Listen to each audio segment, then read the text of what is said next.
The Hall of Accord had been built long before any living species in attendance existed. It was not truly a hall at all, but an orbiting cathedral of light, its interior vast enough to drown continents. Delegates from across known space floated in translucent platforms that drifted like slow-moving constellations, each shimmering with colors or energy fields unique to their species. Some beings flickered like living fire, others rippled like liquid mercury, and a few occupied containment vessels that hummed in strange tones. Amid all this radiance, the human delegation looked almost painfully ordinary. Ambassador Sarachin stood at the center of their modest platform. Her short black hair framed a face that carried calm confidence rather than the soft awe expected from new species. Behind her stood 12 other humans in crisp Navy uniforms, straight-backed, composed, and quietly observant. Next to the Mistral's glowing, swirling energy or the crystalline Vorhaki, the humans appeared almost unfinished, as if evolution had stopped halfway through. The assembly speaker, a towering crystalline being whose body refracted light into brilliant fragments, rotated slowly above the crowd. When it spoke, its voice was amplified through resonant chambers in the walls, so the entire hall vibrated faintly. "Today," it declared, "we welcome a young species into the family of the civilized galaxy, the people of Earth." Chun bowed slightly. Applause echoed around the hall, but it was a polite, restrained applause, the way one claps when a child finishes a school performance. No disrespect, but certainly no admiration. A tall Carity representative stepped forward. His skin shimmered purple. 2 of his 4 arms folded behind him. "Humans have evolved remarkably quickly," he said warmly. "In just 2 centuries, they crossed the threshold of interstellar travel. Their pace is charming." Charming. Chin kept her expression neutral, but inside she felt something cold twist. Then came the Zalari delegate, a round, emerald-colored being with luminous yellow eyes. "We have observed humanity for many rotations," she chirped. "And though they are inventive, adaptable, and spirited, they have a concerning history of internal violence. Their planet-side conflicts suggest a species inclined toward emotional decision-making. It is unwise to trust them with sensitive tasks." Murmurs of agreement fluttered through the hall. Chun resisted the urge to laugh. They had spent a few decades watching humanity through telescopes, yet believed they understood the human condition. The Mistral delegate, a sphere of shimmering particles, drifted forward. But all species mature with time. Perhaps guidance will help the humans evolve beyond their turbulent instincts. Guidance. Turbulent instincts. Charming. The condescension was not even subtle. The speaker flashed brighter. "The assignment has been finalized."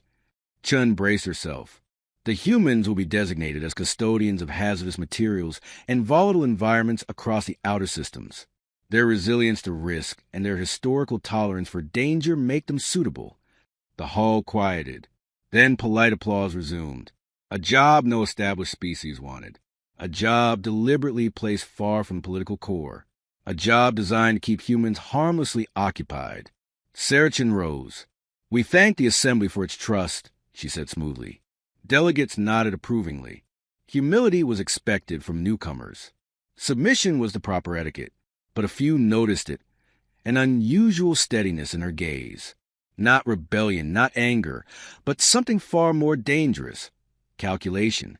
As delegates dispersed, exchanging ceremonial gestures and diplomatic pleasantries, Chen's team remained motionless until the last platform drifted away.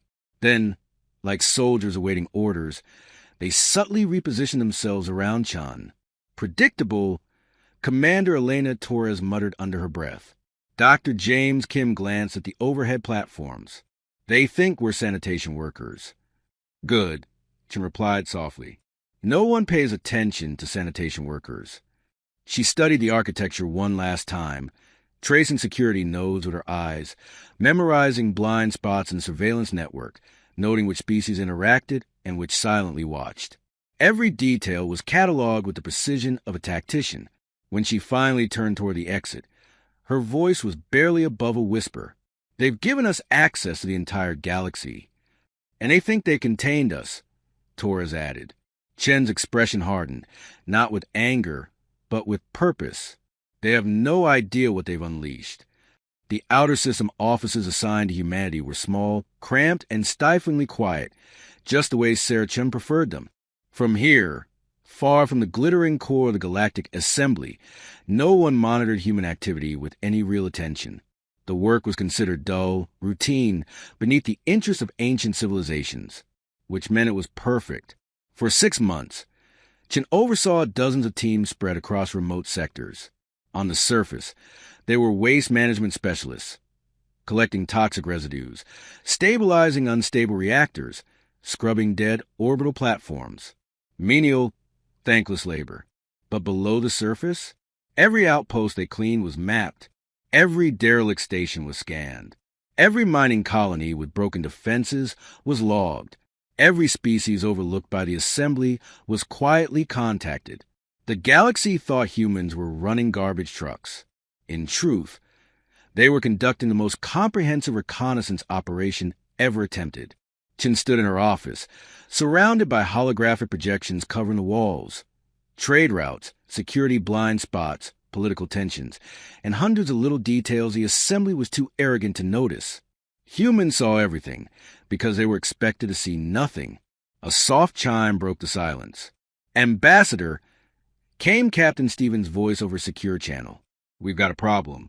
A big one." The message carried encrypted metadata, so dense it made Chen's tablet vibrate. She opened it, eyes narrowing as a new projection flickered into existence. Red indicators blinked across the Corvallis system. 3 planets. Population, 4.8 billion. Primary species, Corvani, a peaceful mammalian people known for music and gentle diplomacy. Military strength, laughably low. Chen's jaw tightened. "What happened?" "Pirate incursion," Stevens reported. 30 ships. Mixed origins. They came out of nowhere, seized orbit, and began sending tribute demands planet-wide. "And the assembly fleet?" Chen asked coldly. Stevens hesitated. "Watching." Chun froze. "Watching," she repeated. "Yes, ma'am." They arrived, established a perimeter, and have not moved since. The hollow feed shifted to live footage. Corvani cities burning beneath the cold light of a yellow sun. Civilians fleeing in panic. Pirate ships strafing population centers. Entire blocks collapsing in rolling waves of fire. Chun gripped the edge of her desk. "So hard the metal creaked. Has the assembly issued a statement?" she asked. Stevens snorted. "They've issued 12. Mostly about caution, strategic patience, and ongoing risk assessments. In other words, they were afraid, and while they debated, millions were dying." Chen opened the emergency channel to Assembly Fleet Command. Admiral Corvanis, a creature with crimson skin and too many teeth, appeared in a shimmering projection.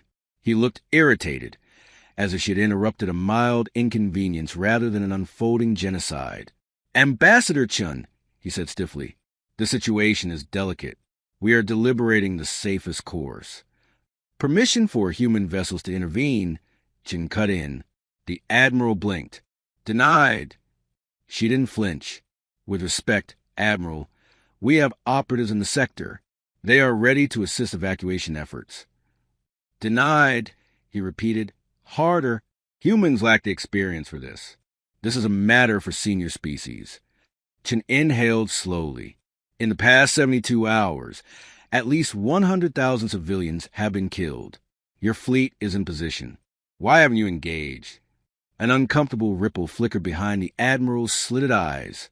"The pirates possess unfamiliar energy signatures," he said. "We suspect experimental weapons. We cannot risk escalation." "You need escalation," Chen said quietly. A chorus of other delegates appeared. Zalari, Vorhaki, Mistral, each wearing the same expression of patronizing caution.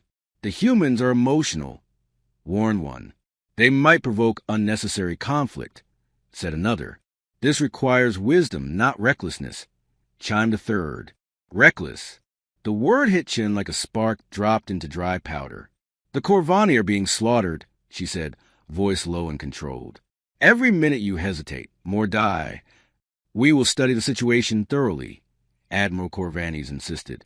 "This process takes time." Chun felt something shift inside her. Something cold. Something steady. She had tried diplomacy. She had tried patience. She had tried obedience. None of it mattered. The assembly was not paralyzed by fear. They were paralyzed by comfort. "Admiral," she said softly, "humans don't wait for permission to save lives." 12 sets of human eyes watched her from across the room. Torres, Kim, Martinez, and the others, ready, tense, waiting for her decision. She ended the call. Captain Stevens awaited her order. Chun lifted her chin. "All human ships," she said, "mobilize the Corvallis." Dr. Kim hesitated. "The Assembly will consider this an act of war."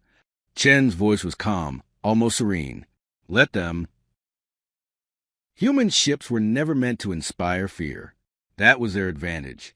12 vessels, cargo haulers, maintenance barges, recycler ships, and one retrofitted survey craft, slipped through space like shadows fleeing a storm. None of them possessed heavy armor. None carried military-grade shields. The largest could barely match the size of a pirate frigate. But humans had something the Assembly had never measured: purpose. Captain Maria Santos stood on the bridge of the Turn's Resolve, once a waste processing vessel.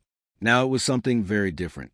The crew had quietly rebuilt its internal systems over months, upgrading sensors, adding concealed weapon mounts, turning cargo compartments into staging areas for unconventional tactics. She stared at the tactical map projected before her. Dozens of red markers, pirate vessels, swarmed around the Corvallis planets like vultures circling a dying animal. Behind them, in perfect formation, the Assembly fleet remained stationary, the galaxy's protectors watching from a safe distance. Santos exhaled slowly. "They'll never forgive us for this." Commander Blake, her second, tightened his harness. "Only matters if we lose, ma'am." Santos smiled. "Good. Then losing isn't an option." She activated the fleet-wide channel. "All units, initiate Ghost Protocol." A chorus of confirmations echoed back. Phase 1, vanish. Instead of approaching the pirates, the human ships scattered, darting into asteroid fields, hugging radiation belts, skimming cometary tails. Their signatures flickered, then disappeared entirely. The pirates laughed. "Cowards!" one broadcast openly. "Running so soon?" "Let them run," sneered another. "We'll catch them later." They didn't know that every hiding place had been chosen with precision. Humans learned early in their history that you didn't attack a stronger enemy. You confused them, frustrated them, and made them bleed by inches. For the next 6 hours, not a single human ship appeared on long-range scans. But things began to go wrong for the pirates. Very wrong. Phase 2 cut the veins. A transport convoy expected to arrive with food never reached the pirate flagship. A fuel depot on the outer moon went dark. An ammunition cache vanished as if swallowed by the void. Communications dropped across entire sectors, not jammed, not disrupted, but surgically severed. "What is happening?" roared Captain Krail, one of the pirate leaders. "Where are our supplies?" No one knew, because human teams were striking in silence. Commander Torres led 3 boarding groups through forgotten maintenance tunnels of abandoned stations the pirates had taken over. They moved like shadows, disabling systems with ruthless efficiency and capturing supply vessels intact. Not destroyed, taken. Hidden. Repurposed. Humans didn't waste resources. They turned them into leverage. Meanwhile, Dr. Wong, psychologist turned strategist, infiltrated the pirate communications network. Her messages were subtle, suggesting betrayal, questioning leadership, amplifying existing tensions. Within 12 hours, the pirate fleet began to fracture. 2 captains abandoned their posts, fleeing with whatever supplies they could steal. 3 others started arguing over who deserved a larger share of the tribute. One paranoid commander even fired on an allied ship, convinced they had been plotting against him. The Assembly fleet watched all this with growing confusion. Are humans doing this? Admiral Corvantes demanded. No one could answer, because no one understood how. Phase 3. Strike from the dark. The first explosion lit up the far side of Corvallis 3's moon, bright as a dying star. A pirate frigate had been caught unaware, its shields down during a routine sweep. The Resolve came out of hiding with engines blazing, firing a scatter of kinetic projectiles. Old-fashioned rods of metal accelerated to unimaginable speed. Primitive, inelegant, devastating. The frigate split apart before it could send a distress call. By the time the pirates scrambled, the human ship had already vanished into the lunar shadow again. Then another explosion, and another. Human vessels reappeared just long enough to strike surgically, then retreated back into sensor-blind spots. They struck from asteroid shadows, from radiation belts, from behind static storms, from trajectories no civilized species would dare attempt. The galaxy had forgotten that humans once hunted by wearing down prey over days, pushing them to exhaustion and panic before making a final, clean kill. The pirates were learning that lesson now. Phase 4, break the line. Captain Ralph, the pirate commander, watched his tactical display disintegrate. 29 ships had become 20. 20 had become 15, and morale was collapsing faster than armor. "We are being hunted," his lieutenant shouted. "Impossible," Ralph snarled. "There are 12 ships. 12. But they weren't fighting 12 ships. They were fighting 12 crews. And humans fought like nothing else in the galaxy. The turning point.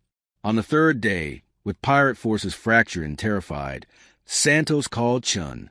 "It's time," she said. Chen's answer was calm. "End it." The pirate armada over Corvallis was coming undone. What had once been a terrifying blockade, a ring of steel around helpless worlds, now looked like scattered debris desperately trying to reassemble itself. Panic radiated through pirate comms like static. Fear made them clumsy. Distrust made them dangerous to one another. And humans were not finished. Captain Maria Santos stood on the bridge of the Turn's Resolve as crew scrambled around her. The ship hummed with tension, every console active, every system primed like a coiled spring. "Status on all units?" Santos asked. Lieutenant Park's fingers danced across her interface. 8 ships ready for synchronized strike. For standing by for diversionary runs. Good. Target. Park brought up a live battlefield. A central dreadnought, massive, armored, brutal, serving as the pirates' command ship. It bristled with stolen weaponry, its hull scarred from past raids. "That," Park whispered, "is the heart of the beast." Santos nodded. "And we don't kill the beast. We cut out its heart."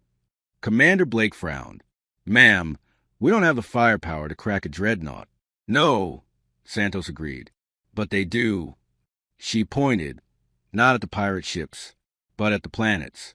The Corvallis atmospheric shielding array. The Corvani were peaceful, but not naive.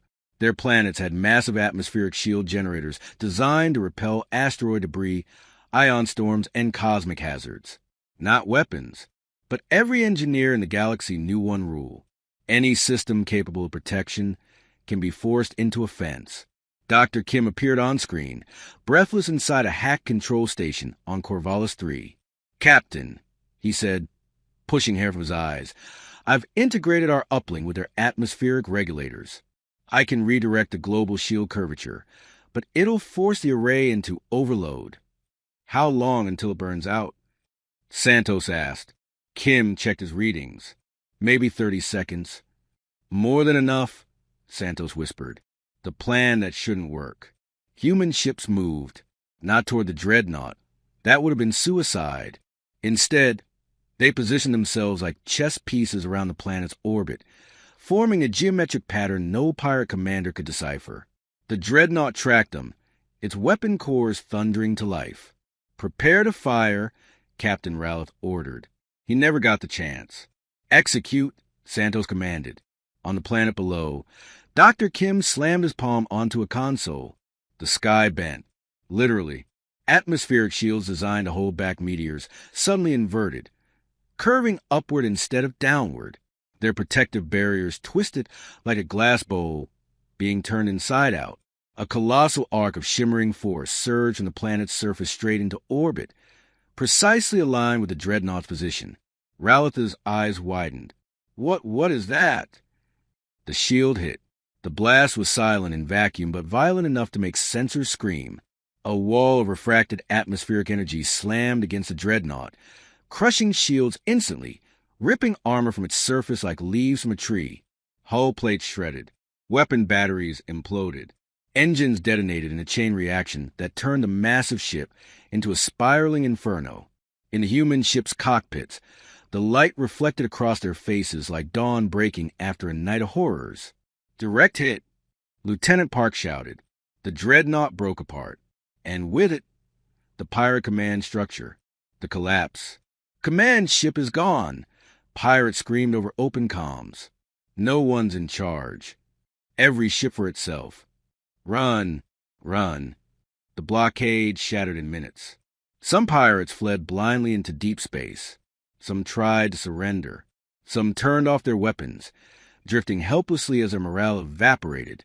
But a handful, those close enough to witness the destruction firsthand, simply froze, engines silent, unwilling to fight an enemy that fought like a myth from their darkest tales. Santos presser comm, all units, begin sweep and rescue. Secure the system. The message echoed through the human fleet. Aftermath. Chin watched from her command room as sensor feeds updated. Corvallis system secured, Torres announced. Chin closed her eyes for one long, steady breath. Millions saved. A pirate empire crippled.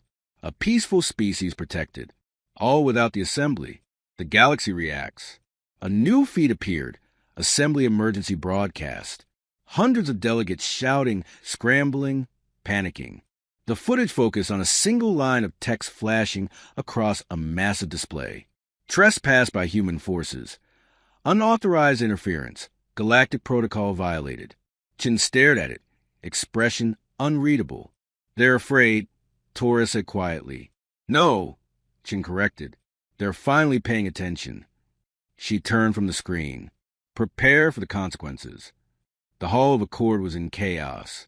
Delegates who once floated with serene grace now jerked and lurched in frantic motions.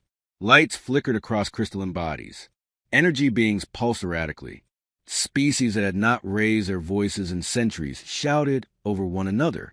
Screens along the walls replayed the same horrifying footage. A human fleet, tiny, unarmed, insignificant, ending a pirate empire in 3 days. The assembly had never witnessed anything like it. They had never imagined anything like it. And worst of all, the humans had acted without permission. Sarah Chin stood alone on the central platform, hands folded calmly behind her back, as if the entire room wasn't one breath away from panic. The human delegation watched from behind her, body still, expressions neutral. The speaker's crystalline surface flashed an angry scarlet. Ambassador Chin of Earth, it intoned. You stand before its assembly to explain your unauthorized military intervention in the Corvallis sector. Chin nodded politely. Of course. There was silence, tense, brittle. Then Admiral Corvantes rose. His red skin looked pale, his rows of sharp teeth clicking anxiously. Our investigation into Corvallis incident has yielded alarming results. A hologram blossomed above the center of the hall. Scenes of human ships infiltrating asteroid shadows, hijacking supply convoys, redirecting planetary shields into weapons. Murmurs erupted immediately. This level of tactical adaptation, unprecedented, whispered Azalari. They repurpose civilian tech into a strategic weapon? Gas Dvorak, a species that turns defense grids into orbital cannons, must not be allowed free movement, hissed the Talari elder. The speaker called for silence again. Ambassador Chun, it said, are you aware that your actions destabilize the very principles of this assembly? Chin looked up at the shimmering form, her expression unreadable. We save lives. That is not the issue, snapped Delegate Maroff, his green skin shimmering with agitation. The issue is predictability. Your species behaves in ways we cannot model. Thank you, Chin replied simply. The hall erupted. That is not a compliment. Maroff sputtered. It is a threat. Admiral Corvantes stepped forward again. Humans use psychological warfare, stealth, hacking, asymmetric tactics, methods no civilized species considers acceptable. Chin raised an eyebrow. Yet they worked. That is precisely the problem, another delegate shouted. A species willing to exploit every weakness, every blind spot, is too dangerous. Chen's voice remained calm as she replied, "Perhaps your system should not have so many blind spots." A ripple of fear moved through the hall. The report that changed everything. Admiral Corvantes activated another hologram. "We studied human evolutionary history," he said gravely. Images appeared. Ancient human hunting parties, civilizations fighting wars, cities burning, armies marching across oceans. Several delegates recoiled. Mistral energy beings flickered uneasily. Vorhaki crystals dimmed to a fearful purple. Humans evolved without major planetary predators, Corvantes said. Their primary threat was themselves. Chen did not blink. They adapted by learning conflict, the Admiral continued. Not primitive, chaotic violence. Structured, strategic, institutionalized conflict. Scenes of human military academies appeared. War colleges, strategic think tanks, simulations, tactical training halls. They study combat like an art form, Corvantes whispered. They do not simply fight. They learn, refine, optimize. They turn every conflict into data. A long, suffocating silence followed. Finally, Delegate Soral of Mistral spoke, voice trembling. Humans have built schools dedicated, analyzing thousands of years of warfare. Chen nodded. We prefer to understand the things that can kill us. Even if the thing is yourselves? Soral asked softly. Especially then. Fear rippled visibly through half the hall. The vote. The speaker flashed deep crimson, the color of emergency decree. Delegates, it said, we now vote on Resolution 847, an immediate expulsion of humanity from assembly space, quarantine of Earth, suspension of all interspecies contact. Chen stood still as the votes lit up one by one. Yes, yes, yes, yes. 412 in favor, 335 against. The resolution passed. The speaker turned to Chen. Earth is hereby expelled. And we withdraw, Chen said at the same time. Gasps echoed across the chamber. Chen continued calmly. Earth will not remain part of a system that chooses complacency over action. We will not follow rules that require us to ignore suffering. As she began to step away, a voice called out, the Corvani Republic withdraws as well. Chen froze and turned. Delegate Lindar, the Corvani ambassador, stood trembling but resolute. Your people saved ours, he said. The assembly did nothing. We choose humanity. Then another voice. The Tau Dominion withdraws. Then the Outer Rim Mining Accord withdraws. The Independent Traders Guild withdraws. One by one, like sparks jumping across dry ground, 47 species left the assembly. Not powerful ones, but ones who needed help. Ones the assembly had ignored. Chen bowed her head slightly in respect, then walked out of the hall without looking back. Behind her, the greatest government in the galaxy began to fracture. 6 months after humanity walked out of the assembly, the stars looked different, not because they had changed, but because humanity had. New Geneva Station floated in the heart of neutral space, a colossal structure of interlocking spires and reinforced rings, built from repurposed mining platforms and human ingenuity. It was not grand like the Assembly's ancient marvels. It was practical, efficient, alive with purpose. Ambassador Sarah Chen stood in the central command gallery, watching traffic streams of ships coming and going. Corvani art cruisers, Tau warholes, Rimworld freight haulers, scientific vessels from species the Assembly had never bothered to learn about. All of them here voluntarily. All of them seeking protection, cooperation, or simple fairness. Commander Torres strode up beside her, holding a data pad. Status updates. Chen nodded. Go ahead. Membership in the Collective Defense League has reached 93 species. We have confirmed security pacts across over 200 star systems. Chen smiled slightly. Growth is steady. And controlled, Torres added. We're screening applicants carefully. No political opportunists, no covert assembly agents. Only those who genuinely want mutual support. Good. The galaxy did not need another empire. It needed a network of allies who refused to ignore suffering. Threat reports. Chen asked. The usual. Torres said casually. 3 pirate rings testing our border patrols. They retreated quickly when they realized response time was under 30 minutes. 2 criminal cartels attempted to infiltrate rim trade routes. They were shut down in 8 hours. Chin folded her arms. What about assembly territory? Torres hesitated, just long enough to reveal the answer. It's deteriorating, she said quietly, slowly but noticeably. Their fleets are tied up in bureaucratic debates. Pirates are expanding into regions once considered safe. Colonies are complaining about delayed responses. And the Assembly continues to blame us. Constantly, Torres said dryly. Apparently, by leaving, we created instability. Chin shook her head. We didn't create instability. We exposed it. The problems have been there all along. Humans simply stopped pretending. A chime interrupted them. Incoming request, said Lieutenant Park from her console. Encrypted. Origin, Zealothy Republic. Chun blinked. Zealothy? They were among the loudest voices calling for our expulsion. Now they're asking for a private meeting. Park said. Sounds urgent. Chin nodded. Put them through. The screen brightened, revealing Delegate Maroff, the same Zealothy diplomat who once scoffed at human tactics. His skin was duller now, the vibrant bioluminescence replaced by exhausted flickers. Ambassador Chun, he began, voice uneven. We request assistance. Torres nearly choked. Chun kept her expression neutral. What kind of assistance, she asked. Maroff hesitated, clearly uncomfortable. Pirate activity has expanded into our border systems.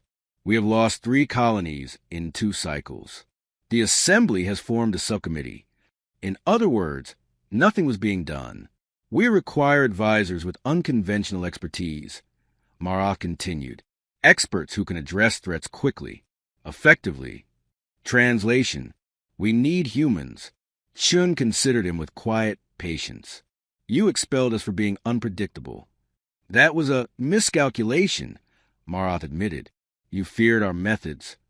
We still do, he whispered, but we fear our enemies more. Chin took a slow breath. If the Zealothy want help, they will send representatives here. On our terms. No secrecy. No political traps. Maroff bowed his head. Understood. When the connection ended, Torres exhaled sharply. They're crawling back. No, Chin corrected softly. They're waking up. She stepped toward the observation window. Hundreds of ships moved between the stars. Species that once had no allies, now thriving under a shared banner of real protection. Chen's tablet chimed. A new message from Earth's High Council. Ambassador, it read, 1 year after your departure from the Assembly. 47 species protected. 0 successful pirate attacks in CDL territory. Crime reduced by 61% across member systems. Emergency response times, unmatched. Continue leading. Continue shaping a safer galaxy. Chin closed the message, warmth spreading through her chest. She looked out at the swirling lights of starships docking, at crews from dozens of species cooperating, training together, building a future none of them had believed possible. A galaxy once paralyzed by fear was learning something new. That decisive action was not chaos. That compassion backed by strength was not tyranny. That humans, dangerous as they were, could be trusted. Chin placed her hand on the transparent alloy of the window. This is home now, she murmured. Not Earth, not the Assembly, but the space in between, where change could happen, where humanity finally belonged. Torres approached her again. Another incoming transmission, she said, from the Corvani. They want to send students to train at human academies. Chen's lips curled into a small smile. Approve it. And a second message from the Tal Dominion. They want joint military exercises. Approve that as well. And a third from 6 rim colonies wanting to standardize emergency protocols. Chin nodded. Approve everything that makes this galaxy safer. Torres grinned. We're becoming busy. Chin exhaled softly. Good. It means we're needed. She glanced once more at the stars, the endless, silent seas she was helping reshape. The Assembly had watched humans storm out in horror, but now They were watching something else. Respect, unity, change. Humanity had not conquered the galaxy. They had simply shown it a better way. And sometimes, the universe needed a species willing to make everyone uncomfortable, so they could finally be safe.